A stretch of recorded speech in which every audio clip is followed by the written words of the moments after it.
Imagine this. You're in the middle of a heated argument. Your heart's racing. Every word is a weapon. Every sentence, a battle.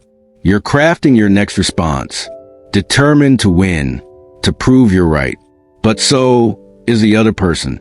Neither of you is listening, just waiting for a chance to strike. Then he steps in. He doesn't take sides. He doesn't offer advice. He leans in and whispers something unsettling. You've already lost. Wait, what? You're standing your ground. You're defending yourself. How could that mean defeat? Because to him, to Nietzsche, the moment you're pulled into emotional conflict, you've already surrendered your power. True strength, he argued, isn't about being right.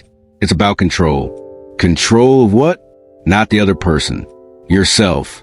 Let's dive into the philosophy that says the one who doesn't react is the one who rules. Why people really argue. Most think arguments are about truth. They're not. They're about ego. We tie our identity to being right. Power. We want dominance, not understanding. Validation. We argue to be seen, not to see. Nietzsche saw this clearly. He believed reacting emotionally isn't power, it's weakness. You're letting someone else control your mind. And that's why he introduced the idea of the Übermensch, a person who does not react, but chooses when and how to act. Power isn't loud. It's strategic. Imagine two people in a meeting. One is loud, aggressive, desperate to win. The other is calm, silent, listening. Then one sentence. Well-timed, intentional. And the room shifts. Who holds the real power? Not the one who speaks the most. The one who controls the moment. The art of silent dominance. Socrates used silence and questions to make people doubt themselves. He never had to say they were wrong. He made them realize it. Steve Jobs didn't argue to prove points.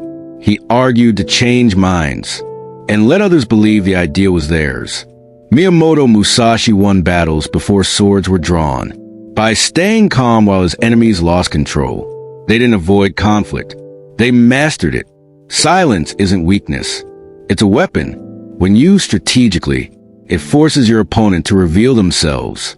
It creates uncertainty. It makes people second-guess everything. Power is not in reacting. It's in restraint. Modern psychology agrees. We don't argue logically. We argue to protect ego. Cognitive biases like confirmation bias. We ignore what doesn't agree with us. Backfire effect. We double down when proven wrong. Dunning-Kruger. The less we know, the more we think we do. You're not debating facts. You're debating identities. And emotional people lose. So when should you speak? When the battle sharpens you. When silence gives away power. When truth needs a voice. But stay silent. When it's just ego. When the other person won't listen. When silence itself is the power move.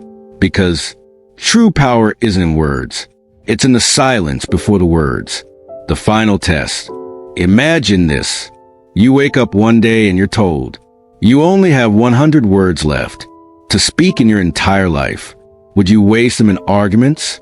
Or would you choose them like a sword, forged, sharpened, and used only when it matters most? This is our way.